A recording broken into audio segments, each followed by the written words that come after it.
And now we must turn to the issue of gun violence in America today, because the latest mass shootings in Aurora, Colorado, and Newtown, Connecticut leave us all, liberal and conservative, Republican and Democrat, appalled and disgusted at the carnage. Now, some people, and that includes many of you in this room tonight, want to place the blame for this horror on things like 30-round magazines or semi-automatic rifles. We want to blame something, anything that we can control. But what we really want to ban is violence and murder and insanity.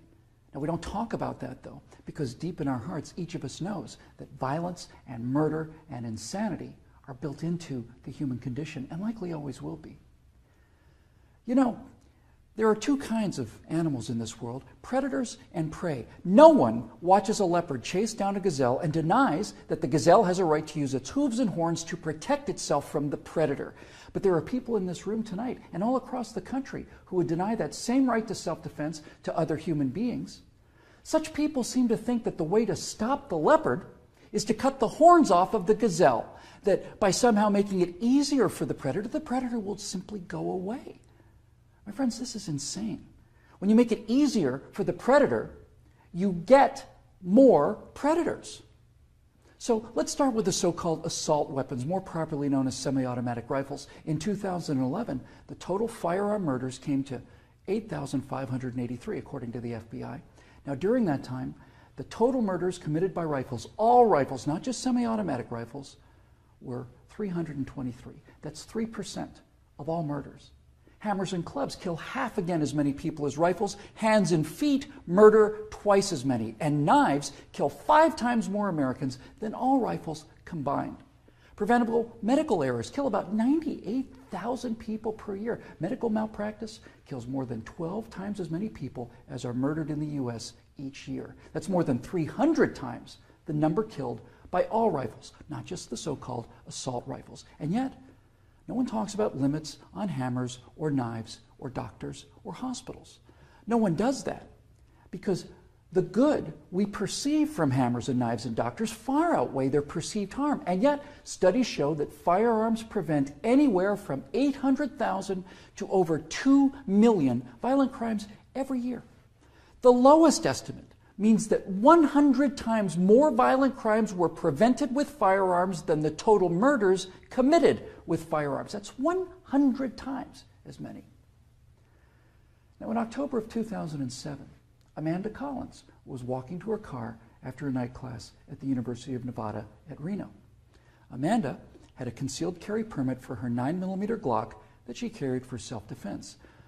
Unfortunately for Amanda, UNR is, like most college campuses, a gun-free zone. So, like the law-abiding citizen that she is, she did not have her gun with her in this gun-free zone when she was attacked by James Bila. Bila raped her on the UNR campus less than 300 yards from the campus police office. He then walked away, and a few months later, this human predator went on to murder 19-year-old Breonna Dennison. Amanda Collins went on to say, quote, "I know, having been the first victim, that Breonna Dennison would still be alive had I been able to defend myself that night," unquote.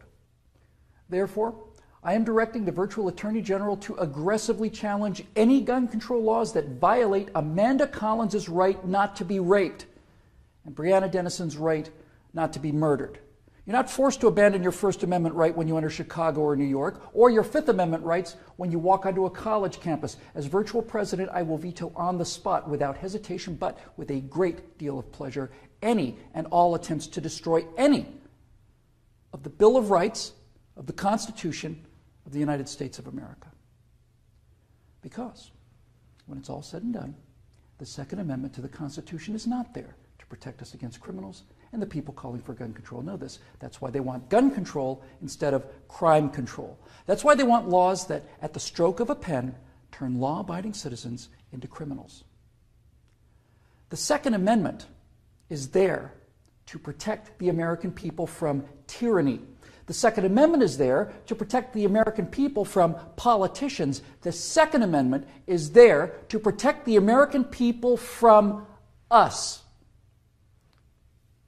Now, Some politicians claim America deserves a vote on this issue. Okay, let's have a vote. Those of you advocating infringement on the right of the people to keep and bear arms need to go to the American people with the 28th Amendment, which would simply read, the Second Amendment to the Constitution is hereby repealed. That would, for the first time, give you the legal authority to do what you have been doing and what you are trying to do now in direct violation of your oath of office to defend the entire Constitution of the United States, not just the parts you happen to approve of. So go ahead, go to the American people and tell them that ultimate power is no longer to be vested in the people who can't be trusted with that power according to you. Tell them only the government can have that power now. You go out there and try to convince the people of the 38 states that you're going to need to get that amendment passed to agree with your opinion of them versus their opinion of you. I dare you. 12 million unarmed men, women, and children were unable to resist being murdered by their own National Socialist government in Germany. Perhaps 50 million unarmed men, women, and children were murdered by their own Union of Soviet Socialist Republics. 50 million Chinese murdered by their own government under Mao, who also disarmed his people. And in Cuba, and in Vietnam, and in the killing fields of Cambodia. Now you say that can't happen here? You say we're protected? By what?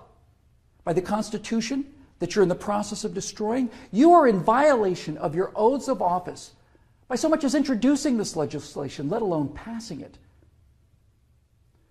My fellow Americans, the previous inhabitants of this chamber watched as 100 million people were murdered after being disarmed by their own governments. Every single one of those men, women, and children were as real and precious and irreplaceable as the children at Newtown.